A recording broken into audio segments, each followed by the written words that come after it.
Un nouveau petit bulletin, cela fait toujours plaisir, sauf si vous n'aimez pas ça, et auquel cas, bah non, ça ne vous fera pas plaisir, étant donné que vous n'aimez pas ça. Waouh, le phrasé est génial, hein. Bien sûr, si vous découvrez la chaîne avec cette vidéo-là, je comprendrai totalement que vous ne vous abonniez pas. Quoi qu'il en soit, je suis très content de vous retrouver aujourd'hui pour une nouvelle vidéo, un nouveau Aujourd'hui Bulletin. Alors, j'ai toujours pas trouvé de meilleur titre, mais donc on va garder Bulletin. Je suis très content. Aujourd'hui, nous allons parler de trois... enfin, il y avait deux choses très intéressantes et qui vont spoiler. Et une autre qui va totalement spoiler, mais qui n'est qu'une rumeur. D'accord? Même si, bon, à peu près tout ce que je vais vous évoquer ne sont que des rumeurs, mais là, c'est un poil au-dessus. Puisqu'on va parler de Iron Heart, Loki et Avengers Secret Wars. On va évoquer tout ça. Alors, le fait est que pour Armor Wars, pas du tout. Iron Heart, même si vous allez comprendre pourquoi je confonds un peu les deux, eh bien, sachez que c'est un gros spoil. Je vous le dis, tout simplement, on a le visuel du costume de fin. Alors, on avait déjà des visuels, puisque je vous rappelle qu'il y avait des photos de tournage qui avaient fuité. On avait donc Riri Williams avec une armure bien stock, un petit peu à l'image de War Machine dans du Avengers l'ère d'Ultron ou encore du Captain America Civil War. Mais là, ça va un poil au-dessus puisqu'on a son costume final. Tu vois, en général, dans ce genre de série, on a toujours à un moment donné, à la fin de l'épisode 5, le teasing vers le nouveau costume. C'est le cas pour le personnage de Falcon, qui deviendra donc Captain America quand il ouvre du coup la mallette qui a été donnée par les Wakandais. Ça a été le cas, je ne sais pas pour qui d'autre, peut-être pour She-Hulk qui encore elle n'a pas vraiment de costume, pour Miss Marvel, ça a été le cas également. Bref, il y a pas mal de personnages comme ça qui évoluent et on n'a pas forcément envie de découvrir le costume dans un premier temps avant même la série. Sachant, je vous le rappelle, que la série Ironheart est censée sortir dans longtemps. Donc, sachant que je vais vous montrer, autant vous montrer cette image-là, puisque ça nous vient pardon, de My Cosmic Circus, donc bien sûr lien en description. Mais donc, dans les séries Marvel en général, on a un teasing vers, en tout cas jusqu'à l'épisode final, le costume final. On sait que Armor... vous voyez le lapsus révélateur. En fait, pour tout vous dire, pourquoi est-ce que je confonds Ironheart et Armor Wars? C'est tout simplement parce que Ironheart devait sortir normalement, en automne 2023. Donc là, normalement, on aurait dû être en plein Ironheart, sauf que finalement, tout a été chamboulé, alors dû au Covid, dû à des grèves supposément, dû au fait qu'on veuille prendre peut-être plus le temps sur des effets spéciaux. Je n'en sais strictement rien, mais en tout cas, le projet a été décalé. A priori, il aurait pu sortir début 2024, finalement non. A priori, il pourrait sortir pour l'automne 2025, donc dans 2 ans. Et pourquoi, vous allez me dire? Parce qu'a priori, le film fin d'année 2025 devrait être Armor Wars. Et en fait, la volonté de Marvel, ce serait de connecter des programmes qui ne soient pas forcément totalement éloignés les uns des autres. Donc il y aura une connexion entre Ironheart et Armor Wars, et le fait est que tu passes d'une série à un film qui évoquerait à peu près la même chose, eh bien ça serait beaucoup plus simple pour les personnes comme nous pour comprendre certaines choses. Tu vois, par exemple, Secret Invasion, bon, pour le coup, ça fonctionne bien parce que c'est connecté avec The Marvels qui arrive la même année. Mais de base, Secret Invasion devait sortir en 2022. Et bon, tu vas me dire, The Marvels aussi. Mais bref. Bref. La volonté de Marvel maintenant, ce serait de coller un petit peu plus les programmes qui sont connectés parce qu'en fait, il y a tellement d'arcs différents qu'on peut s'y perdre en fait. Sachant que ce n'était pas le cas avant puisqu'il n'y avait pas de série, de special ou encore d'animation. Là donc, on a le visuel du costume et je ne vais pas vous mentir, je suis pas fan. Je ne suis pas fan, mais il est bien meilleur que le costume qu'elle a à la fin de Black Panther Wakanda Forever, parce que celui-ci, il est vraiment, mais il est éclaté au sol. Le premier costume qu'elle a, qui fait vraiment, genre, on prend quelques petites pièces détachées, on fait une armure, ça c'est bien. Ce costume-là, je le trouve vraiment trop bien. Mais le costume de fin là, qui ressemble à un chibi, non frère, c'est pas possible. Mais bref, donc on a un visuel, donc je vais vous le montrer tout de suite, sachant qu'on nous évoque, voilà, le costume de Riri Williams, en fait un petit peu tout ce que je vous ai évoqué là, donc ce n'est pas forcément ce qu'on va retenir. Cependant, selon donc My Cosmic Circus, le costume devrait ressembler à ça. Alors ne vous inquiétez pas, normalement sa tête ne devrait pas être aussi grosse. Elle ne devrait pas avoir une boule au niveau de la tête, normalement ça serait un casque normal. Mais vous voyez donc qu'elle a plusieurs cœurs, donc Iron Heart, pour rappel, donc elle a un cœur au niveau donc, de son poitrail. On a aussi donc au niveau des mains les cœurs qui peut lui permettre de se stabiliser en plein vol. On a le logo à nouveau du cœur, on avait déjà le logo du cœur, mais bon.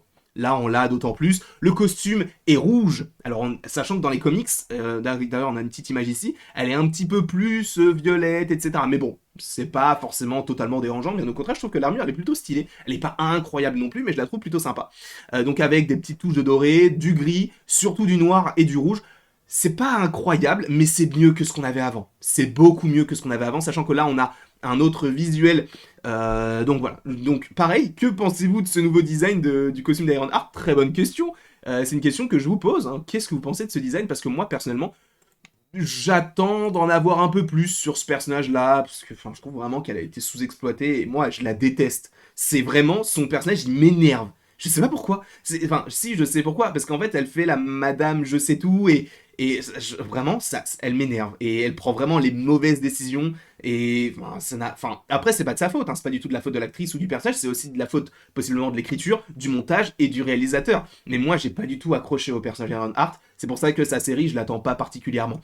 Mais on a du nouveau aussi concernant Loki. Parce que certaines choses, il y a des personnes qui travaillent du coup chez Marvel qui sont revenues sur la saison 1 en expliquant que, a priori, il y avait l'idée que Loki soit en fait celui qui demeure. Alors pour rappel, vous savez, celui qui demeure, c'est bien évidemment Kang, donc Jonathan Majors, un des variants de Kang, on le sait, c'est lui qui est à la fin des temps, etc.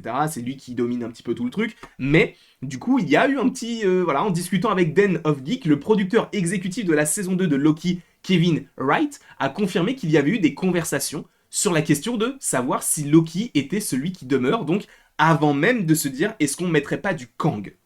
Même si, bon, TVA, tout ça, après, peut-être que c'était la volonté de se dire que peut-être que c'était Loki le grand méchant. Mais du coup, nous pensions simplement que, donc, celui qui demeure serait un excellent titre pour le dernier homme debout dans la guerre multiverselle, donc ce qu'il explique notamment avec son petit schéma dans l'épisode 6 de la saison 1 de Loki. Dans la salle des écrivains, donc c'est une salle où en gros tous les scénaristes se retrouvent pour écrire des scénarios, peu importe.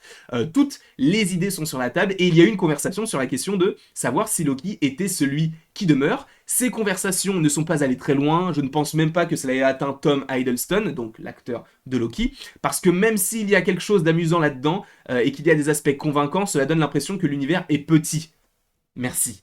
Donc ça va être toujours celui qui demeure, toujours un variant de Kang. Donc personnellement, je trouve que l'idée était intéressante de se dire, bah, le méchant de la série Loki, c'est Loki, mais justement, c'était peut-être un petit peu trop prévisible, et le fait d'avoir amené Kang et le futur méchant, bien que, bon, ce qu'on a eu par la suite, c'est pas forcément grandiloquent, mais le fait qu'on nous mette du Kang maintenant dans une série, avec le fait que ce soit lui qui contrôle tout, j'ai trouvé ça hyper intéressant, c'était la surprise, parce que c'est vrai que des surprises comme ça, ben, on n'en a pas eu, en fait. Le truc, c'est que c'est la seule série où on a une surprise, parce que Falcon, on savait que ça allait être Captain America. Wanda, bon, à la limite, la fin avec White Vision, mais donc c'est un petit truc. Là, c'est quand même Kang qui arrive dans une série Marvel. C'était particulier. Donc, pour le coup, moi, je trouve que c'est plutôt intéressant. Et la dernière chose que je voulais vous évoquer, c'est en lien avec Avengers, Secret Wars. Pour rappel, vous savez, ce film va être une des finalités du MCU tel que l'on connaît. Et après, par la suite, ça devrait être un petit peu modifié. Mais sachez qu'a priori, parce que c'est une question qu'on peut se poser, quel est le variant ultime de Kang? Parce que, regardez, celui qui demeure, c'est pas le variant ultime, il est mort dès le début. Kang de Quantum Mania, c'était censé être celui qui est le plus puissant, et il est mort par des fourmis et la technologie PIM. Enfin, et le mec, il le dit lui-même, j'ai tué Thor. Tué lequel des Avengers? Et ça montre qu'il a tué déjà les Avengers. Mais bref. Donc, le fait est qu'on peut se dire, bah, est-ce que c'est le Conseil des Kang, là, les trois, là? Est-ce que ce sont eux les plus puissants? Eh bien, a priori, selon My Time to Shine, ça serait, du coup, logiquement, supposément dans The Kang Dynasty et Secret Wars, mais le plus puissant des Kang, ce serait le Beyonder. Et c'est là où ça peut gêner beaucoup de personnes, parce que dans les comics, le Beyonder n'est pas du tout un variant de Kang. Parce que, en gros, si je dis pas de bêtises, alors ça c'est dans un comics Secret Wars, mais en gros le Beyonder va récupérer plein de personnages et va les faire s'affronter, et celui qui gagne va exaucer un vœu. Mais du coup lui c'est l'être le plus puissant, d'accord? C'est le Beyonder. Et l'en faire un variant de Kang, je trouve ça osé, pourquoi pas à la limite, mais je pense que ça va faire crier un petit peu, parce que bah, le Beyonder c'est une entité cosmique de chez Marvel, c'est pas forcément en lien avec Kang, ou en tout cas ce n'est pas Kang. Donc à voir, je ne sais pas ce que vous en pensez, n'hésitez pas d'ailleurs à me le mettre en commentaire. Et après tout ceci, sachez que vous pouvez retrouver le bulletin tous les jours dans les kiosques, c'est faux. Vous pouvez le retrouver quand j'en ai envie et quand il y a assez d'actualité pour vous faire, ou en tout cas de rumeurs, pour vous faire une petite vidéo plutôt sympathique. En tout cas, je vous remercie grandement d'avoir été présent aujourd'hui pour cette petite vidéo. N'hésitez pas à l'aimer, à la partager, à la commenter et à vous abonner si ce n'est pas déjà le cas. Bien sûr, il y a beaucoup de choses qui sortent en ce moment, les lives, les shorts, Spider-Man 2, Loki, Gen V, Saw 10, bref, il y a trop de choses, mais on kiffe ça et c'est un pur plaisir, c'est un pur plaisir. Et après tout ceci, il ne me reste plus qu'à vous dire à la prochaine pour la prochaine. Et sache bien évidemment que tu peux aimer, partager, commenter et t'abonner si ce n'est pas déjà le cas. Et voilà, tu vois qu'il y a 2 chaînes, tu peux t'abonner à la deuxième. Parce que j'ai fait une vidéo aussi en lien avec Marvel, tu peux aller cliquer et kiffer peut-être. 19 minutes de pur plaisir, de pur bonheur, de pur... j'ai pas d'autres mots, non, je sais pas.